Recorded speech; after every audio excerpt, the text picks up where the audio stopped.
Well, hello there. Welcome to Women Around a Table Eating Food. We're Nick and Jen, therapist and writer, partners in crime, and lifelong best friends. Around here, WTF means what the food. And it's our excuse to go deep, get real, and share the kind of messy conversations that usually stay between us and a plate of something delicious. So sit back, grab a bite, and join our conversation.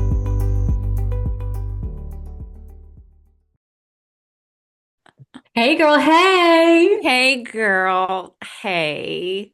How you doing? How Yeah. you No.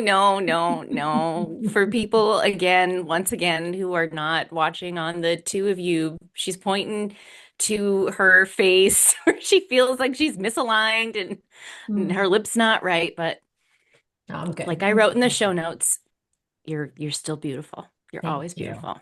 You can be I'm uneven. I'm really great and I'm kind of excited for today. Why? Hmm. Because of that other square that is on, if you're on Oh, YouTube, the other square that is here. I'm super, super excited about this. So I'm actually gonna hand it over to you, Jen, so we can get into it because I feel like there'll probably have to be another podcast with this wonderful guest because there's so much I'd love to ask her. true. True. So, And in the spirit of making sure that everybody who's not watching us on video knows, it was occurring to me the other day, and Parker had brought up that sometimes when we record with others, all of our voices are so similar that sometimes if you're not watching, it's hard. Sometimes it's like someone will hear and mistake one voice for another. So I'm going to be super clear as I introduce our guest, Heather Waxman, who is with us. If you're listening, you can't see her, obviously, but she is here with us. And we've got a lovely little intro about her. So today we are joined by our Heather. Heather is an author. She's a licensed marriage and family therapist. She's a certified somatic exercise practitioner, and she's a certified emotional freedom technique practitioner as well. She specializes in deep, transformative therapy that blends somatic practices and nervous system regulation and spiritual psychology and relational healing all together in a perfect potion to help people shift deeply ingrained patterns and reconnect with themselves during these moments where we feel like we're sort of not quite grounded and sure of what we're doing. She helps take all of our puzzle pieces. She helps put Humpty back together again and make sense for us. Her work has focused on helping people move beyond traditional talk therapy by working directly with the nervous system and the body, Mother Nature herself, supporting clients who are navigating things like anxiety and burnout and perennial people pleasing, attachment wounds, and just other major life transitions that are too lengthy to list, list in a bio. Heather works with adults in Connecticut and New York, both in person and virtually. So make note. She helps people regulate their stress, build healthier boundaries, cultivate a deeper sense of self trust, and something that is called embodied resilience. She also happens to be one of the greatest gifts that Nick has given to her family and friendship circle, myself included, since Heather is also Nick's wifely partner in Shine. So it is unbelievable and really, dare say, adorable that Nick actually seems like there's a little bit of nervous energy around her if you're not watching. Because as she kicked this off, saying that she thought that maybe we would need another episode to ask Heather all the questions. Nick can ask Heather all the questions all the time as she wants because she wakes up next to this beauty every day. And yet, it's just nice to know that just as an outsider, I can share that the connection between the two of them is heart and mind. And so having both of your beautiful brains in the same space is pretty fantastic. And we're thrilled that Heather agreed to be our first guest of season 2 to help us all make some fucking sense out of our fucking lives. Mhm. And that's it, girl. Like, no pressure, but No, that's why you're here. Let's fucking go. That's why you're here. Thank you for So having me. I love you. I love you. I love you. I love you both we so love much. you. We love you. We're thrilled to have you be here. So I think it feels like a little bit of a dipping of the toe into your origin story. Feels like a wonderful place to be. Give you the space to kind of tell everybody a little bit about what brought you to this place of knowing that there's this therapy, this therapy, this therapy, and this therapy, but that you were going to combine them into a recipe for people in a way that's really unique, that's unique to you and that speaks to your abilities. Like how did you come to that, and how do you feel that what you do helps people differently? As you asked that question, the first thing that came to mind was one of my cards from my Oracle deck, Your True Nature Oracle. And it's an image of a little chick coming out of an egg. And the affirmation on that card is there is wisdom inside my wound. And Mm, that affirmation is my answer to your question, because I couldn't be here doing the work that I'm doing if I hadn't been relentlessly devoted to my own healing process, which has taken me through um, spiritual psychology and tapping and somatic exercises, and then my jaunt through grad school and healing also through learning family systems theory and integrating all of them together. So it's been like my personal trajectory of mm, healing, and also to me, it's just like a returning back to our ancient ancestral indigenous ways that we've all had. Like if we trace back all of our ancestries, we arrive at a holistic way of approaching healing. mm, We can't address just an individual. We have to address the mind, the psyche, the soul, the relational field that exists between that individual and others, the cultural context, the societal context, the racial context. I mean, we have to take in the whole of the person in order for someone to be, in my experience and in my opinion, mm, in order to experience like really true, like roots deep healing. We mm, can't leave out one part because we are whole people. mm, So, both in my own personal journey, that's been my experience in walking through and journeying through like everything that I share and teach, and also in working with individuals. It just feels like I'm not doing you a disservice if I don't treat you as a whole person and look at mm. the whole picture of your life. Do you think that's what talk therapy gets wrong? That singular focus on just the one thing as opposed to, or not that it gets it wrong. That sounds like a blanket negative statement because talk therapy works beautifully for so many people. But do you think that do you think that that's a missing component, and or do you think that that might be sometimes why some people might be involved with talk therapy for a long time, not necessarily feel like they're getting out of it what they want, uh, only to then realize that, oh, there's a whole new world of other, therapies out there to be able to like add to it. A dazzling place I never Right. knew. So anybody who knows Heather also knows that one of her most beautiful origin stories is her talking about what one of the beautiful aspects about her childhood, in that she literally woke up every day singing Disney songs when she was a little girl, and she did it in that beautiful voice. So It's that was a true. little fun thing. 5 a.m. club, always been a part of it. Um, but yeah, I think that what traditional talk therapy is so beautiful for, it can be life-saving for people and life-changing for people because, nervous system regulation happens between us. Co-regulation, our ability to regulate our nervous systems by being in safe connection with each other, can be so healing. And if an individual feels that in the relational field with a talk therapist, that can be life changing. That can Mm. teach somebody through felt experience, oh my gosh, I can have a safe, reciprocal connection with another human being because some people don't know what that feels like.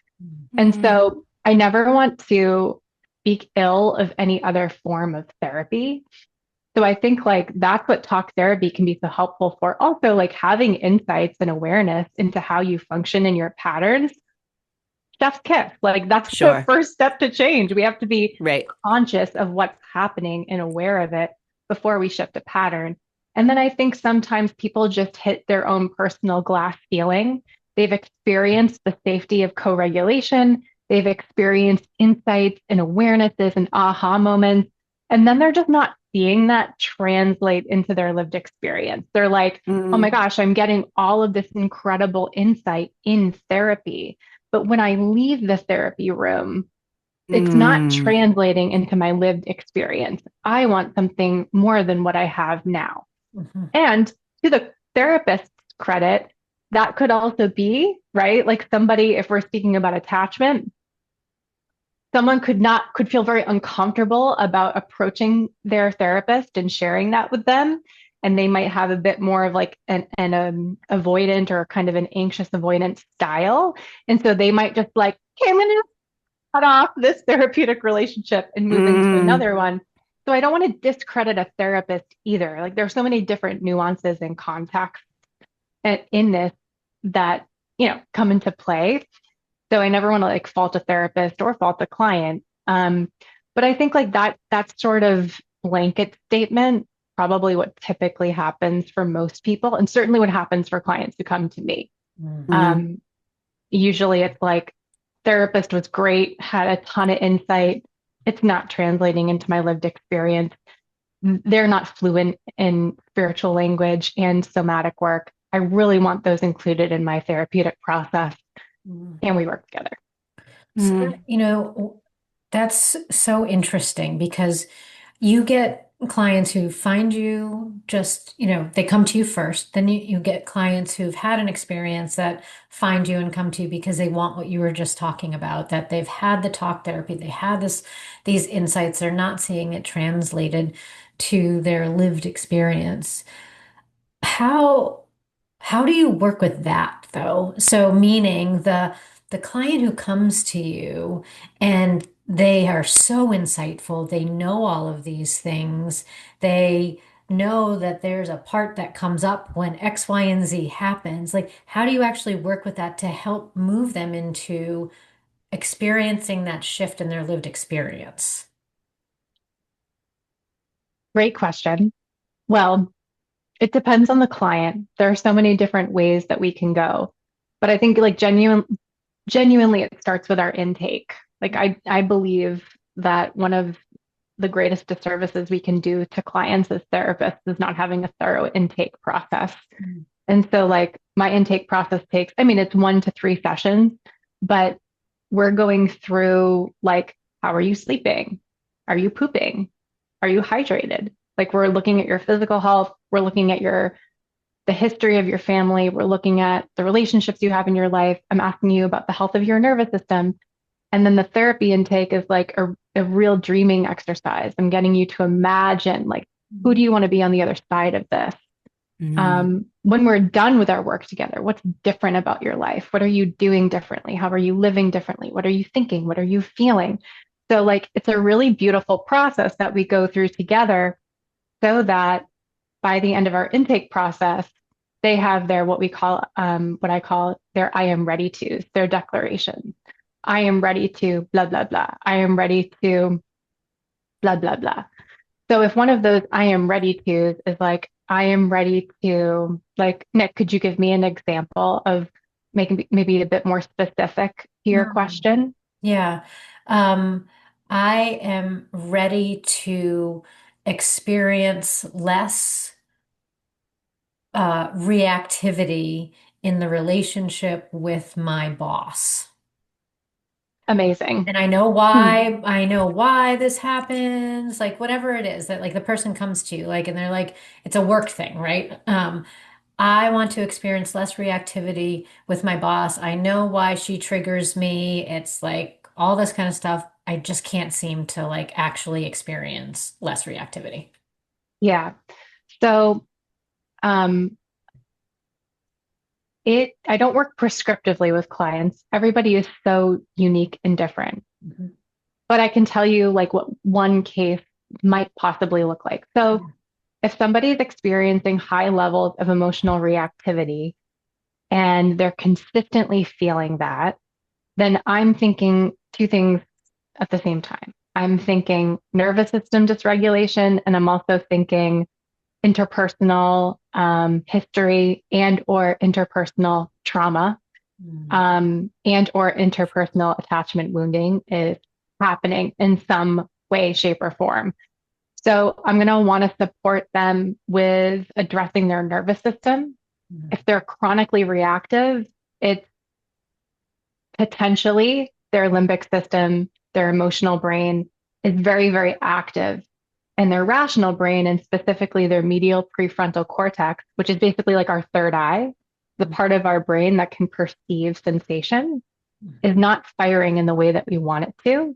So I want to support them to turn on that part of their brain. And that's where the nervous system work would come in. And once we do that, because if they're in reactivity, they're going to be white knuckling their way through trying to like resolve this issue with their boss that's probably actually their dad or their mom or Right, whatever, right? right. Or projecting our parent shit. But it's not going to help them to white knuckle their way through that. Mm. And so first, we want to support their nervous system to get into a better place. Mm. And then I want to support them to, okay, so now that your emotional brain is not in such a highly reactive place, it's not running the show, and you have more flexibility in your nervous system. Now we can look at this interpersonal conflict Mm. and we can start to tease that apart, whether that's through parts work, which is a branch of internal family systems therapy, which is so amazing, or it's straight up like identifying the pattern of interaction between themselves and their boss. What happens? Who does what when? And supporting them to kind of practically intervene behaviorally. But if someone's nervous system is dysregulated, it's going to be incredibly, incredibly difficult to sustain a behavioral change interpersonally when they're that reactive. Mm. Mm. Yeah. More of that, please. More of that.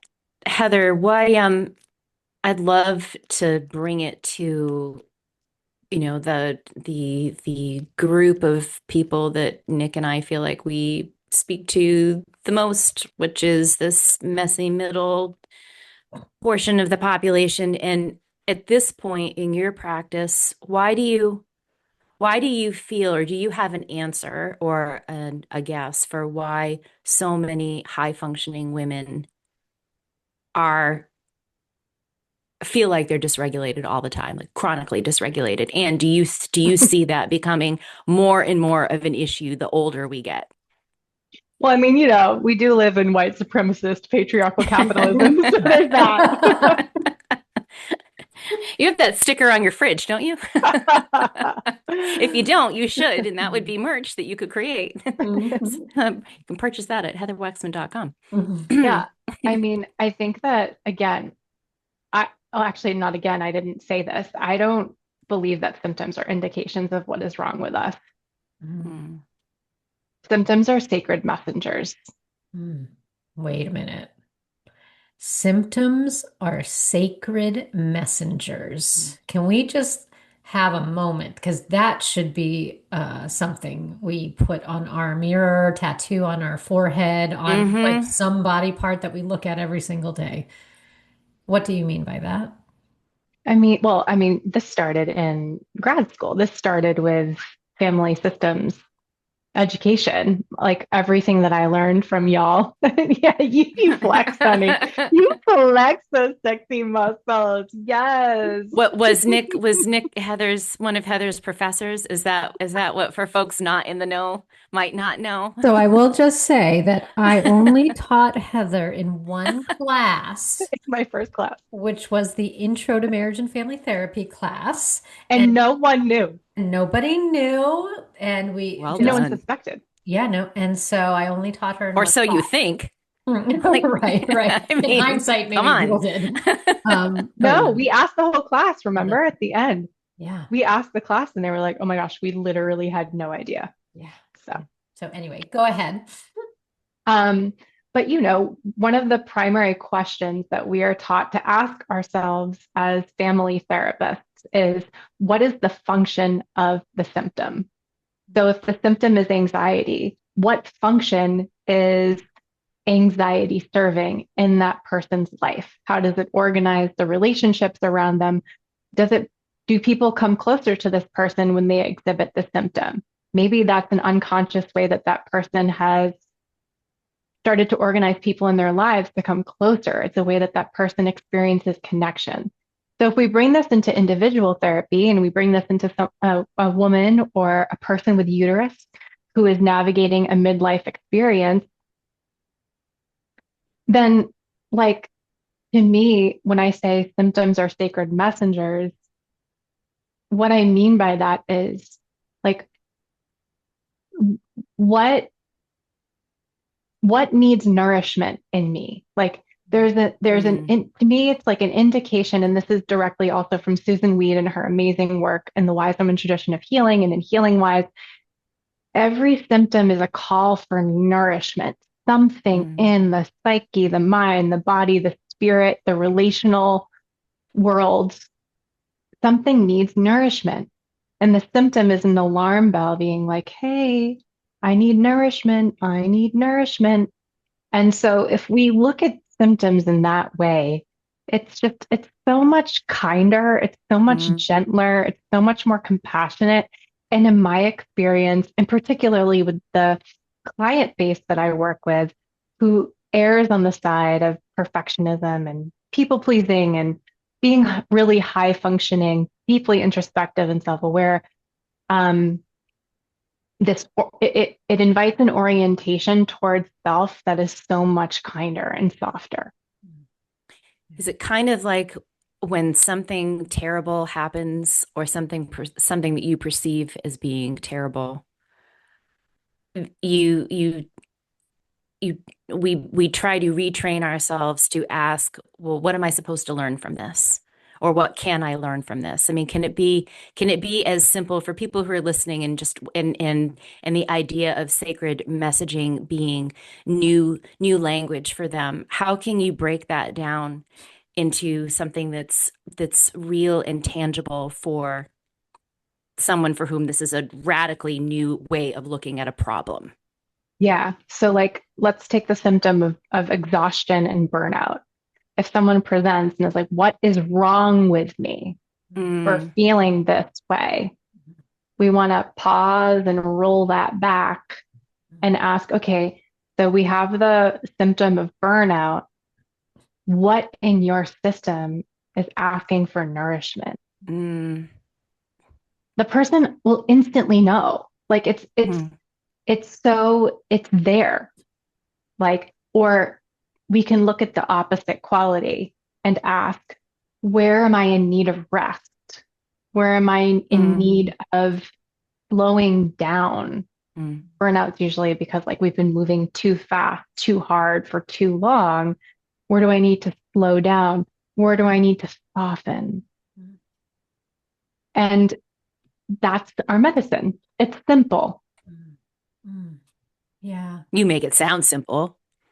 You break it down into such a nice bite-sized manageable piece. It feels doable in that way, you Yeah. know? Because I think sometimes I mean, we're both therapists, so like we experience these things with clients that it can feel like you got to climb Mount Everest, right? Like it can feel so overwhelming and daunting. Like, how am I ever going to feel any differently? How am I going to change this? Like, and so the way that you speak about it actually it feels more like an invitation than Mm, it does anything else. And I think when we invite people, that's such a different experience in a therapeutic way. So true. I love that. And yes to all of that. Yeah. I want that experience, you want that experience too with your clients to take place where it's like that invitation is collaborative, it's mutual, it's reciprocal. Like that's what we want therapeutic care to feel like. And we want healing to feel more accessible and less of like, I don't know, some psychobabble goose chase. Yeah. Like let's clean it up, let's streamline it because it actually often is simple. It might not feel easy when we're changing a pattern at first, but sometimes it does. Sometimes that is our medicine because we've been trying so hard for so long that our medicine actually is ease and simplicity. That's a really good point. I think that distinction is important around something seemingly appearing simple, and it also doesn't mean that it's not going to come with some challenges, right? There can be ease in it, but something being simple doesn't mean it might not hurt. It might hurt a little bit. Yeah. It might hurt, right? When you're undoing these patterns and things like that. You had mentioned this like the exhaustion, the overworking, and I'm similar to what Jen was saying, thinking about this through the lens of a midlife woman. The other thing that comes to mind for me is the sense of over responsibility. Mm. Right. And I think that's embedded in so many different things. I'd love for you to talk a little bit about how you see that, particularly with any of your midlife women that you work with. How do you see over responsibility showing up for them? Mm, I love this question. So for me, first of all, I define loosely over responsibility as just like this pervasive pressure to um, over deliver on everything in every aspect of your life. Mm. And I think a lot of women feel that way in midlife, and a lot of people with uteruses in midlife feel that way because, again, we live in white supremacist patriarchal capitalism that organizes women to bear the emotional burden of things so that men do not have to do that. And so there's that we're seeing all the time, very loudly, all over the place, especially now, um, in a more exaggerated way. So there's the sociocultural piece. Mm. And then, a lot of women and people with uteruses at this point in their life are mothers or parents or caregivers. And I think, again, as the feminine, femme or female presence, you're often overburdened and or tasked with things in an unfair way. I think, we're making so many strides in equitable partnerships, but I think there's often that piece. And then for the particular, sector of clientele that I work with, they often come from um, family systems where that was their role as a child. Mm. And so there's a wiring in their nervous system that is oriented towards carrying other people's emotions for them, over apologizing, feeling responsible for managing and fixing other people's emotions. And I mean, when you're chronically doing that over decades, that really takes a toll on your nervous system. It leaves you in a very dysregulated state. And so when you reach midlife, you sometimes reach this like sacred crisis point where those patterns are like, whew, especially I know you had Danny on with like the Chiron return. That could be part of their Chiron return. That wounding around over responsibility is coming up really strongly. And again, that could be the medicine of like what's so right about this symptom, what's so sacred about it being so loud is that it's time to bring it out of unconscious awareness into the light so that you can get free from it. And so I think like that's that can be one way that rolls out. Truth. how do you help the human who comes to you and says, well, how do I just get rid of 50% of my to-do list? Or what do you do when someone just sees everything very sort of linearly? What are some first steps that you can, or how do you I don't even know if this is a fair question, but how do you help that person who can't see the forest for the trees in the beginning? Mm, I will say my clients come to me ready to work. I don't work Mm. with people who are resistant to change. And I also, if I meet them in a consult, I lovingly refer them somewhere Yeah. else. Well, Mm. I think you Aren't you are, yeah, smart? I think you're very honest from the get-go. Yeah, That's what I think is so wonderful about who you are as a therapist is that you recognize they're investing in you. And so you're going to be honest with them around what it's going to require. And they can make the autonomous choice whether that's for them or not for them. And so most of the time, people who come to you, when they're like, I'm not so sure I want to do this, it winds up not being the fit. sure. Yeah, totally. Yeah. Yeah. Yeah.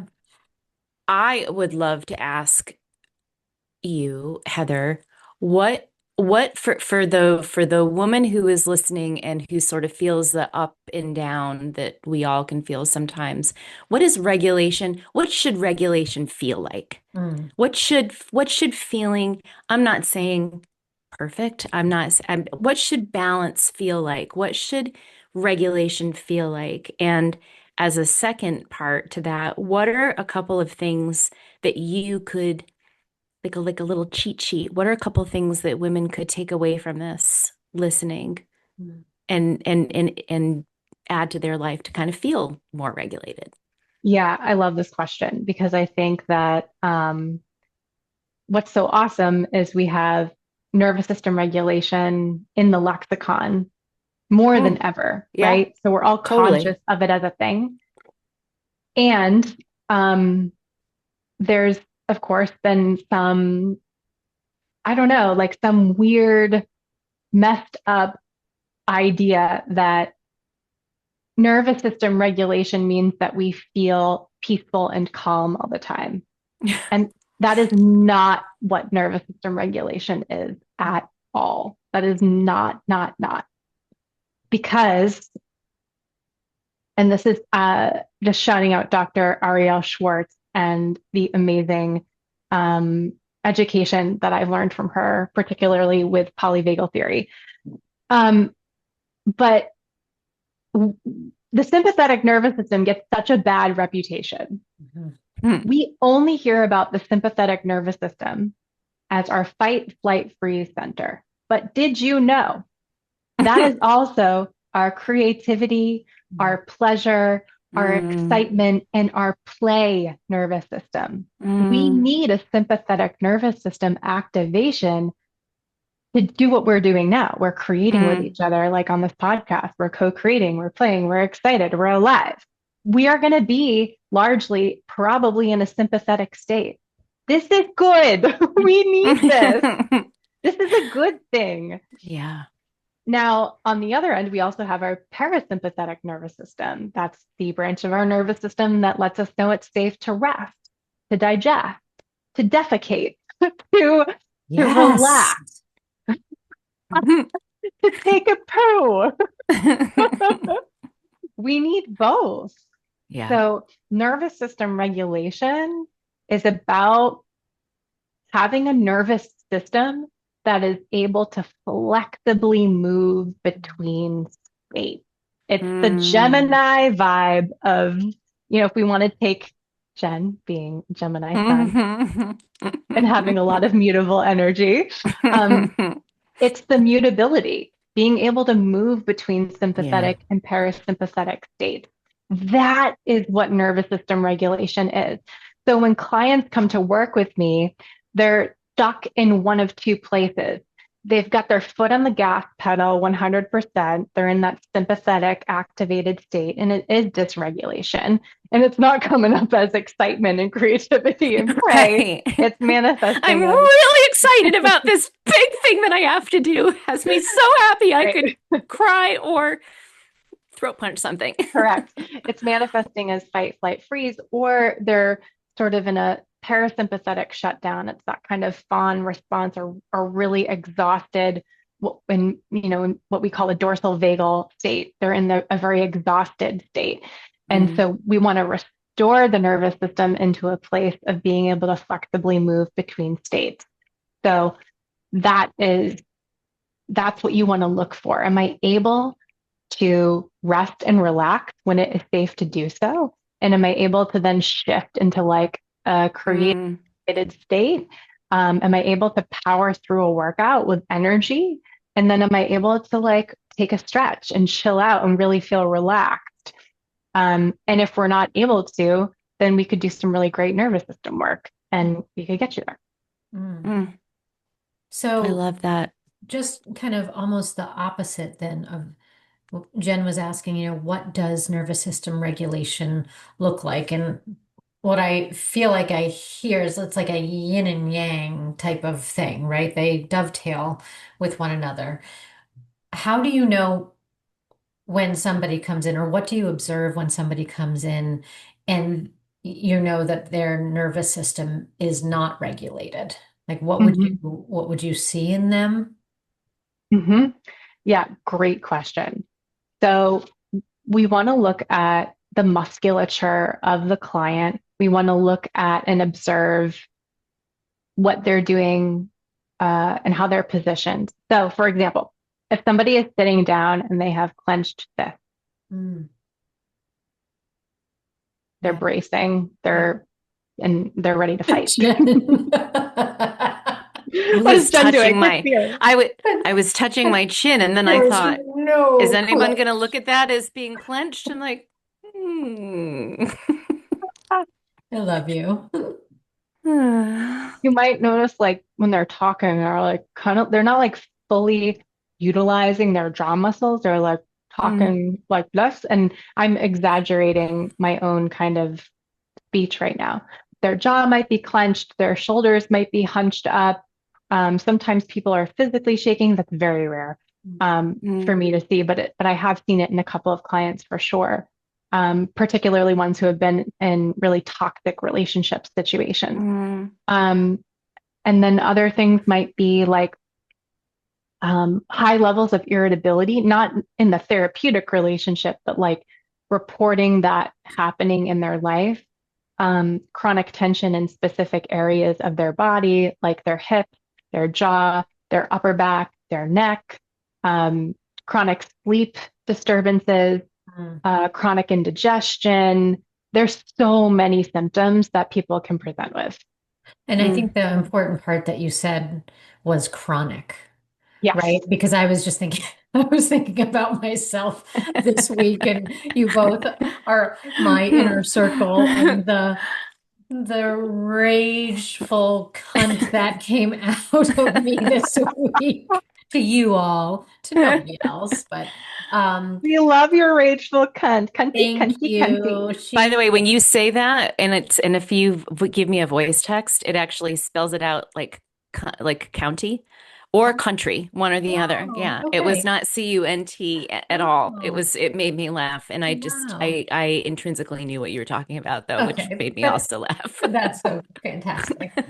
So yeah, I think that's an important thing though. It's like it's Yeah, because I think as women, as humans, to be honest with you, we're going to yeah. have times where we're rageful or we're tired or we're what have you. And and I've learned this from you, honey, is that particularly as women, we are cyclical beings, right? And so we can be in winter, our bodies be in winter and actually be in the season of winter, and we want to hibernate and we have a little less energy. And does that necessarily mean we're dysregulated? Probably not, right? Right, exactly. Thank you for bringing that up because yes, and I define chronic as anything like that's been consistently present most days of the week for 3 or more months. Like that's what we're looking at. Yeah. So, and that's the kind of dysregulation that will come into my office is chronic indigestion, meaning for 3, 4 days a week for 2 years, I have not had a like consistent bowel movement. Or for 3 years, I have had chronic nightmares. Like then we're probably moving into post-traumatic stress disorder territory, which again, that's where nervous system work can be so incredibly helpful. Yeah. Yeah, super helpful. I want to go to your second question there, Jen, around so somebody walks in and you do your full intake, you really know this client, and you know the first step is that you've got to help her regulate her nervous system so that the parasympathetic and sympathetic can kind of work synergistically together. Can you give us an idea of something or some exercises or techniques that you could offer? Yeah. So if someone's really, I'm thinking about the client who um, was shaking, and again, it was not like super intense shaking, but it was enough for me to see like, okay, there's some chronic, like deep stress, anxiety that this individual is presenting with. And again, I'm not looking at that symptom thinking what's wrong with her, because what we know about nervous system health is that in order for us to clear that stress out of the nervous system, part of the medicine required is actually like intentionally rocking or shaking the body. So again, that's the body attempting to resolve that stress response. So that's another example of how like that anxiety is like a sacred messenger. So when I'm looking at the client, that's what, I'm thinking in that moment. For that type of a client, I'm going to want to start, we go slow and gentle. So starting with a couple of really basic foundational practices like orienting and creating what I call an inner anchor. So orienting is simply being able to name, going through all of your five senses. What can I see? What can I smell? What can I taste? What can I touch? What can I hear? Why are we doing this? So it comes back to that fancy word interoception. By bringing awareness to our five senses, we're activating the medial prefrontal cortex in the brain, which is going to help our brain strengthen its ability to perceive sensation, which is the part of the brain that gets turned off when we're in a chronic stress response. So starting there, even if somebody wanted to make this a practice in their own life, just taking a moment to name one thing that you can see, smell, hear, taste, and feel is going to start to orient you, calm you, turn on your parasympathetic nervous system, the rest and digest branch of your nervous system. The second thing I love to do, especially with a client like that who's presenting with some pretty tough shit that they need to work through, is an inner anchor. So an inner anchor is basically an image, a sensation, an imagined place, like some kind of like safe place or safe image or safe feeling that the client can turn to if and when along the therapeutic process, we're starting to touch territory that feels a little overwhelming or even a little bit dysregulating as you're starting to confront this. It's rare that my clients honestly feel that way in my presence, like in our work together. But what it does is it intentionally is helping you to resource your sense of safety and trust within your own body. And so sometimes for people, it's literally an anchor. Like they'll imagine like an anchor, like swooping underneath their pelvis, and the base of their tailbone is like that base of the anchor and just envisioning that bringing their body down into the earth. And that's Mm. their safe place that they go to whenever they feel overwhelmed. These become practices that they can start to do outside of session. So we're doing, Peter Levine calls this titrating. We're titrating really, really slowly, little doses of regulation into the nervous system. Because when someone's in a place of deep dysregulation, I don't want to go like deep right away into a full on somatic exercises session with them, even though the somatic exercises are actually really gentle. If they're in a deep chronic stress state, it it might it might be a little overwhelming to the system. It might not be able to hold it. So those would be two practices that I would start them off with. It's wonderful. Do you, Heather, oh, okay, no, you go. go love. No, you go. I can ask her later. No.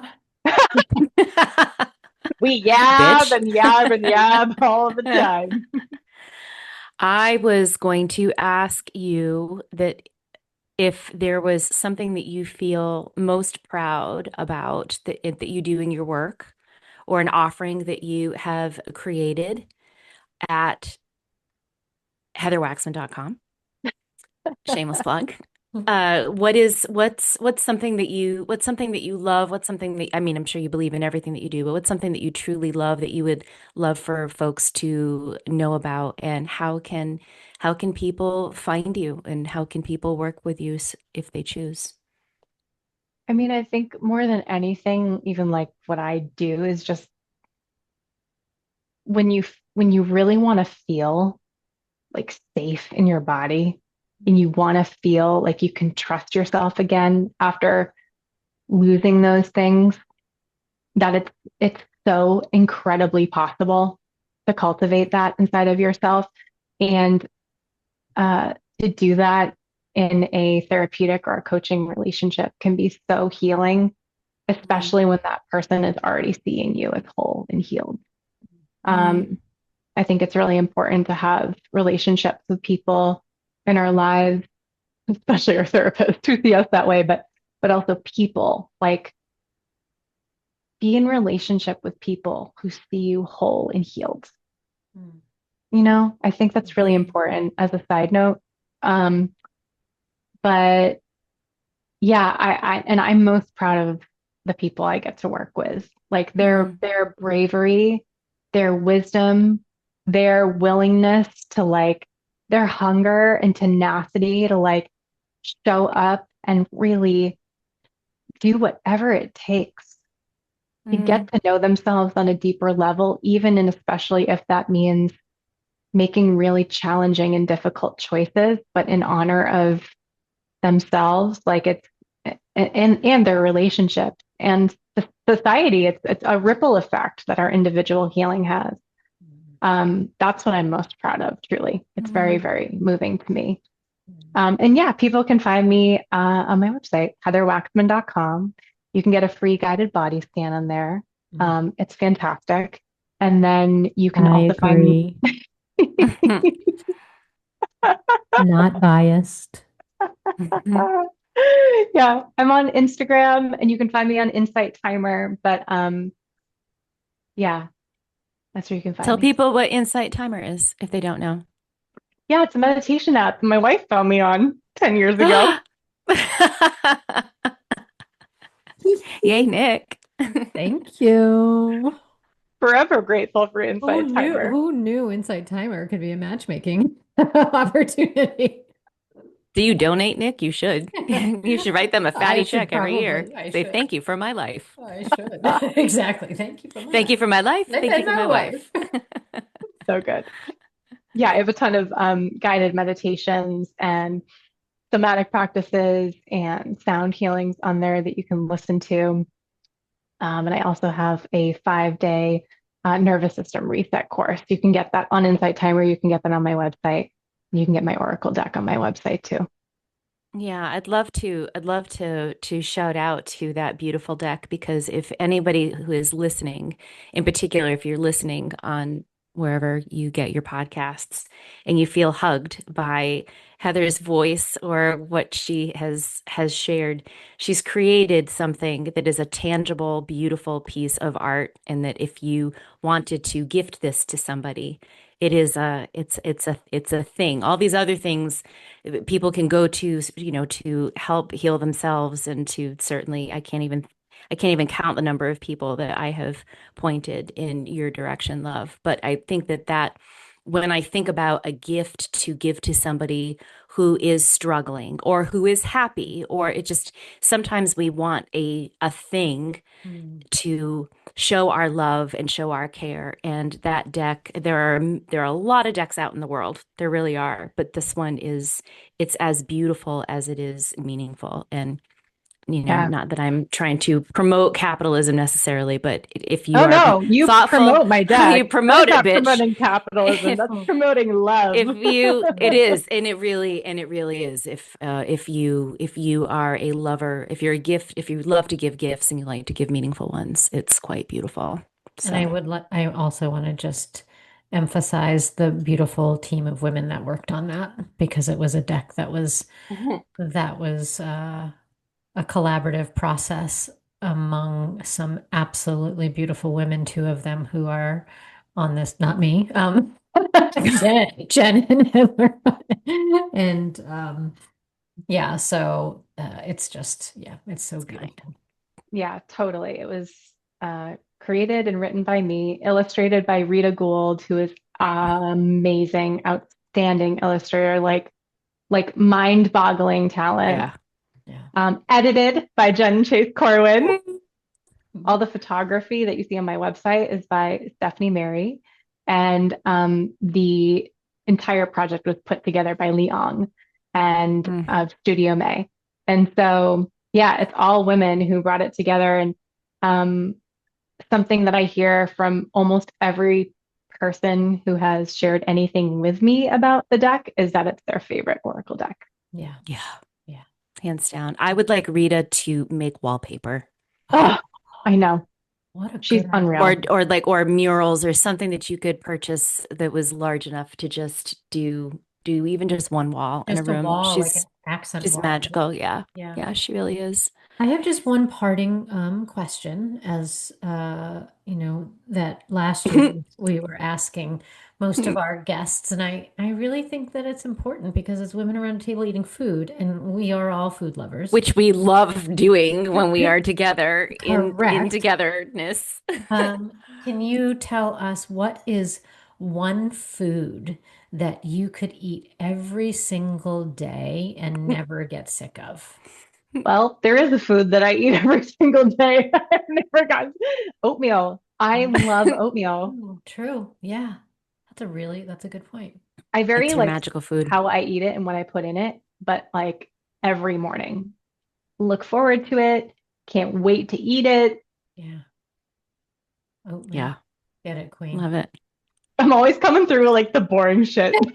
No, oh my gosh. Should Nick and I like you know what you know that ours are like totally snoring. Hi over here, apple cider vinegar girl. I mean, come on. Like give me a break. Apple cider. Snoring. Um, so I think we're gonna kind of wrap things up here because we all have to move forward in our days, and Sad. we could continue to talk for hours and hours, which we often do when we're all in the same place together, which we will be very Oh soon. my Ooh. gosh. Take the title. We're coming for you, Queen. We love you. Mhm. Dream So, guest. yeah, for real. They're coming before then. Oh, I right. Oh know. my gosh. That's right. This month Yeah, There you in a go. in like couple 10 There weeks. you days. go. Yeah, No, Pre-video, 14 days. pre-visit. Mm. 14 days. Yeah. Mm-hmm. Mhm. Mm-hmm. So Mm-hmm. thank you for taking the time out of your day, honey. You are amazing. And I know that people might think I'm biased, but you are such a gift to this world and a gift to the people who can call you a friend, a wife. Only Yeah. one of us can call you that, but just thank you. Thank you so much. Thank you for having me. I am so proud of you both and just so happy for you and this amazing, amazing project that you have. And just sharing your gorgeous voices with the world. And thank you for what you said. I agree. People are very lucky to have me in their lives. I love that. Hey, I want to add on to something that you had said earlier about loving the people who are around you and loving the people that you work with. There is that old adage that we are the sum total of the 5 people with whom we spend the most time. Yes. And when you really quietly think about that, whether they're in your brain or in your texty phone or in your person, you have an opportunity to touch so many people. And I will echo what Nick said. I know that I am so lucky to have you in my orbit, and my family is so lucky to have you, and you have become chosen family. Ditto. You're beautiful. We're so lucky. Chosen sisters forever. Got it. Fine. Love you, Whatever. mean it. Love you, mean Mean it. it. Well, that was delish. Thanks for pulling up a chair with us at Women Around a Table Eating Food. You can find us here bi-weekly, so if you loved today's conversation, hit follow wherever you listen to podcasts. You can also find us on YouTube or Instagram at Women Around a Table, and share it with a friend, because there's always room for more at our table.